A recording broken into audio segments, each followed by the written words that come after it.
प्यारे बच्चों, ये है हमारी सामाजिक विज्ञान की वर्कशीट संख्या 2, जो आपको दिनांक 18 सितंबर 2020 को करनी है।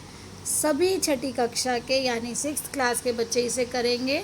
बेटा सबसे पहले अपना नाम लिखेंगे, अपने क्लास टीचर का नाम लिखेंगे और अपना रोल नंबर और स्टूडेंट आईडी ज़रूर लिखेंगे। अब देखिए बेटा, आज की हमारी वर्कशीट पिछली वर्कशीट से ही रिलेटेड है। हमने पिछली बार जो वर्कशीट की थी वो क्या की थी, हमने सौर मंडल के बारे में कुछ जाना था।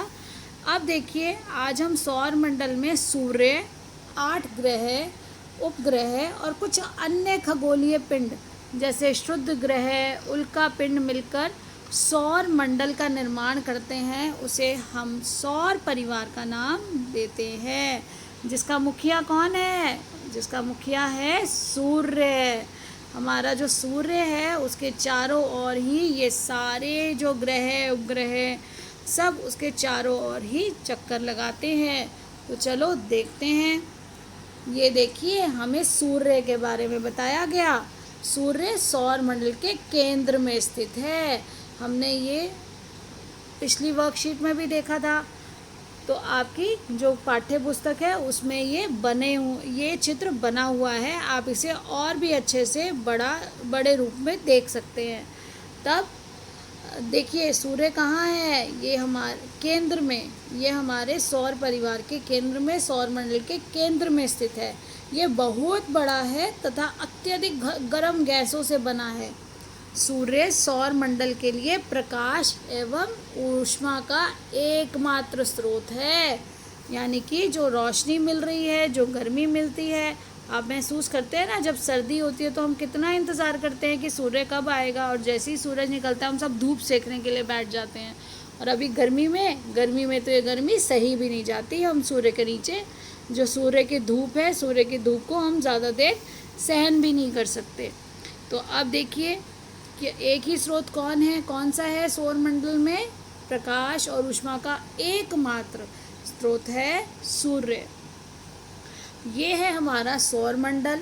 अब सौर मंडल हमारे में 8 ग्रह होते हैं। सूर्य से दूरी के अनुसार यह है बुध, शुक्र, पृथ्वी, मंगल, बृहस्पति, शनि, यूरेनस तथा नेपच्यून। ये बेटा आपको इनका बताया गया है कि कौन सा सबसे पहले है। बुध सबसे पहले है, सूर्य के पास है, फिर शुक्र है, उसके बाद पृथ्वी है, पृथ्वी के बाद मंगल ग्रह, फिर बृहस्पति, शनि, यूरेनस और अंत में है नेपच्यून। बुध सूर्य से सबसे नज़दीक है, तो जो सबसे नज़दीक होगा वो क्या होगा?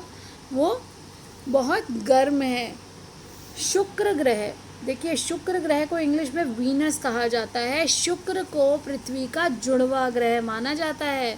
और क्यों माना जाता है? क्योंकि आकार और आकृति में लगभग वह पृथ्वी के ही समान है। उसकी जो आकार है, उसकी जो आकृति है वो पृथ्वी के समान है, इसलिए शुक्र को पृथ्वी का जुड़वा भी कहा जाता है। अब देखिए आज की वर्कशीट में हमें करना क्या है।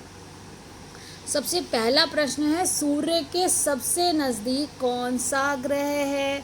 तो अभी हमने पढ़ा कि सूर्य के सबसे नज़दीक है बुध ग्रह। देखिए, ये क्रम अनुसार सारे ग्रहों के नाम दिए गए हैं और आपको इस क्रम को याद रखना है। अब देखिए अगला प्रश्न, पहला प्रश्न तो हमें उत्तर मिला। कौन सा ग्रह है सूर्य के सबसे नज़दीक? ये है हमारा बुध ग्रह। अब देखिए इससे अगला प्रश्न, सौर मंडल के लिए प्रकाश एवं ऊष्मा का एकमात्र स्रोत क्या है? तो एकमात्र स्रोत क्या है प्रकाश और ऊष्मा का? सूर्य। सौर मंडल के सभी 8 ग्रहों के नाम लिखिए। तो बेटा जो तीसरा प्रश्न है हमारा, तीसरे प्रश्न का उत्तर है हमारे, देखिए यहाँ से सौर मंडल के 8 ग्रह हैं, हम यहाँ से लिखेंगे हमारे सौर मंडल में 8 ग्रह हैं। ये हमारे तीसरे प्रश्न का उत्तर है।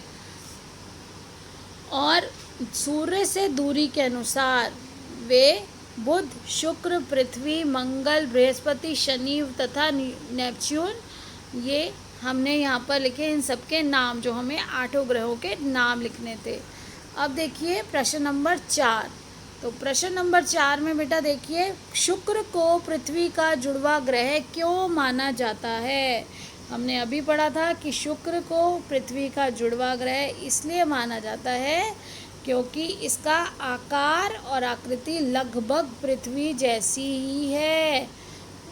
ये देखिए आपका उत्तर नंबर 4 है, शुक्र को पृथ्वी का जुड़वा ग्रह माना जाता है क्योंकि इसका आकार और इसकी आकृति लगभग पृथ्वी के समान है। ये आपका उत्तर नंबर 4। और आपको बेटा पहले मैंने पिछली वर्कशीट में बताया ही था कि आपको इस वर्कशीट के साथ साथ अपनी जो बुक है, आपकी जो पाठ्य पुस्तक है भूगोल की, उससे इस पाठ को ज़रूर पढ़ना है ताकि आपको यह अच्छे से समझ आ जाए और संबंधित प्रश्न उत्तर भी करने हैं। आशा करती हूँ आपको सब अच्छे से समझ आ गया होगा। खुश रहिए, मुस्कुराते रहिए। धन्यवाद।